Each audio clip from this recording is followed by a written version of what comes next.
Baiklah, perkenalkan nama saya Yukana Ferdinand. Ini 1834016, prodi D4 Analisis Kesehatan tingkat 2. Di sini saya akan menjelaskan tentang memahami konsep dan analisis univariat. Yang pertama adalah rancangan sampel. Rancangan sampel adalah penarikan sampel didasarkan atas pemikiran bahwa keseluruhan unit populasi memiliki kesempatan untuk dijadikan sampel. Dengan demikian, dalam rancangan ini tidak terdapat diskriminasi unit populasi yang satu dengan yang lainnya, karena semua memiliki kesempatan yang sama untuk menjadi sampel. Maka untuk menjadi sampel, unit-unit populasi harus diacak. Yang pertama adalah pengertian populasi. Populasi adalah kumpulan unsur yang menjadi objek penelitian. Populasi dapat juga diartikan sebagai himpunan semua hal yang ingin diketahui. Yang kedua adalah pengertian sampel.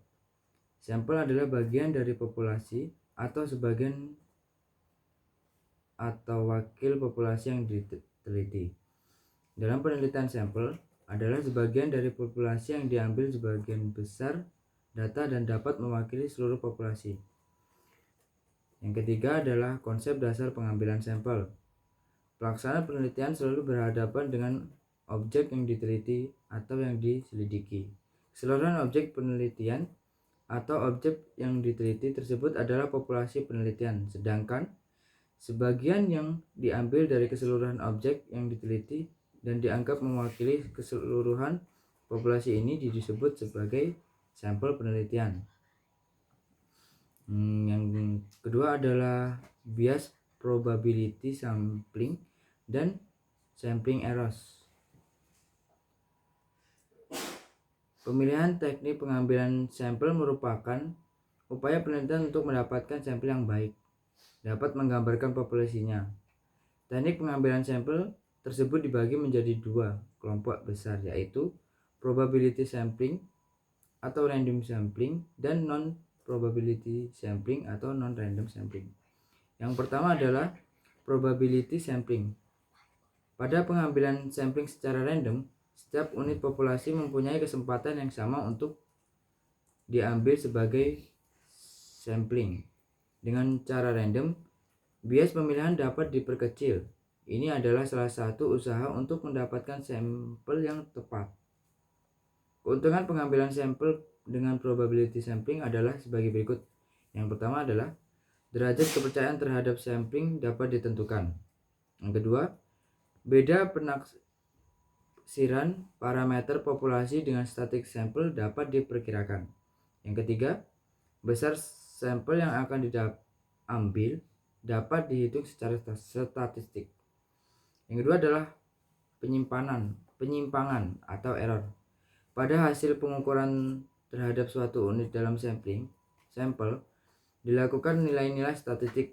Nilai statistik ini tidak akan sama persisnya dengan nilai parameter. Perbedaan inilah yang disebut sebagai penyimpangan atau sampling error.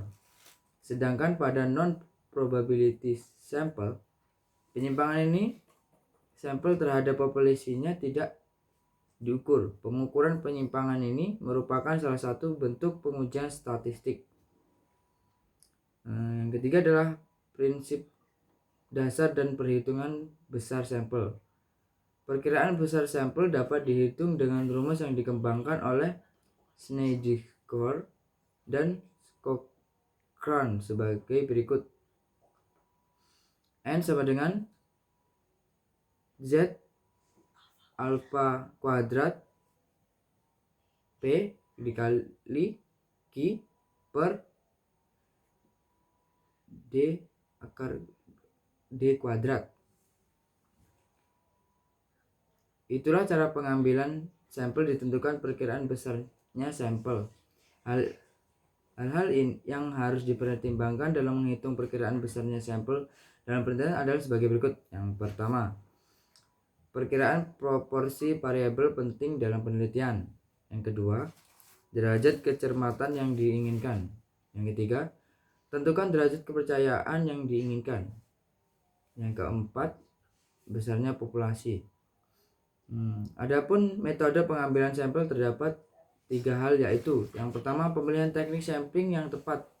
Diharapkan bisa mendapatkan sampel yang representatif. Yang kedua adalah penentuan atau perhitungan besar sampel yang benar. Diharapkan bisa mendapatkan sampel yang presisi. Dan yang ketiga, cara mengambil atau menarik sampel yang sesuai.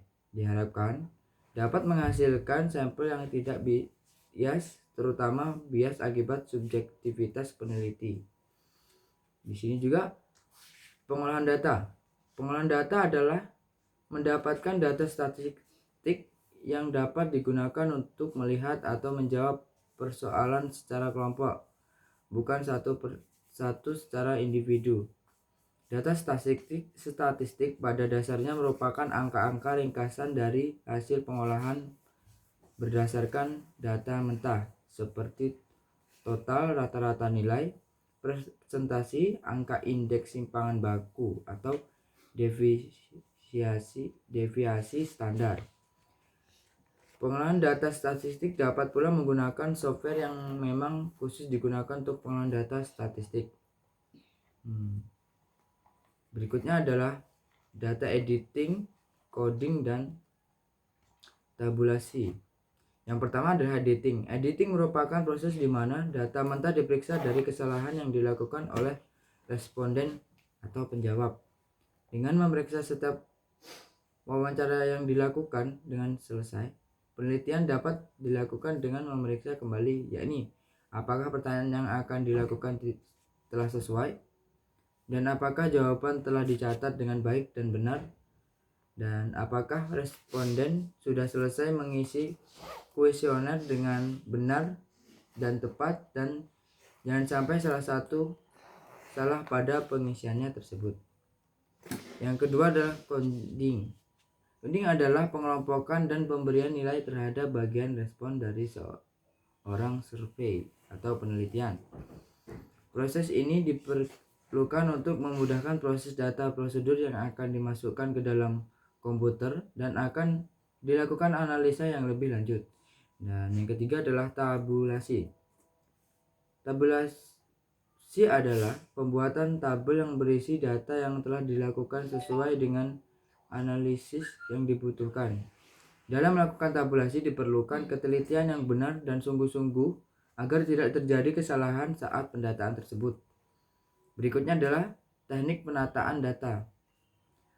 Menyusun data mentah yang berserakan menjadi lebih teratur sehingga mudah dibaca, dipahami, dan dianalisis.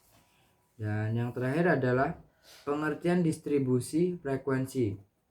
Distribusi frekuensi adalah salah satu cara untuk mengatur, menyusun, atau meringkas data dengan cara membuat distribusi frekuensi. Dalam statistika, frekuensi berarti berapa kali suatu variabel yang dilambangkan dengan angka atau bilangan berulang kali dalam deretan data angka tersebut. Penggambaran angka atau bilangan atau penyajian data angka tersebut dapat disajikan dalam bentuk tabel atau grafik atau gambar yang kemudian dikenal dengan istilah tabel distribusi frekuensi dan grafik distribusi frekuensi. Ya, itulah yang saya jelaskan tentang memahami konsep dan analisis univariat. Terima kasih.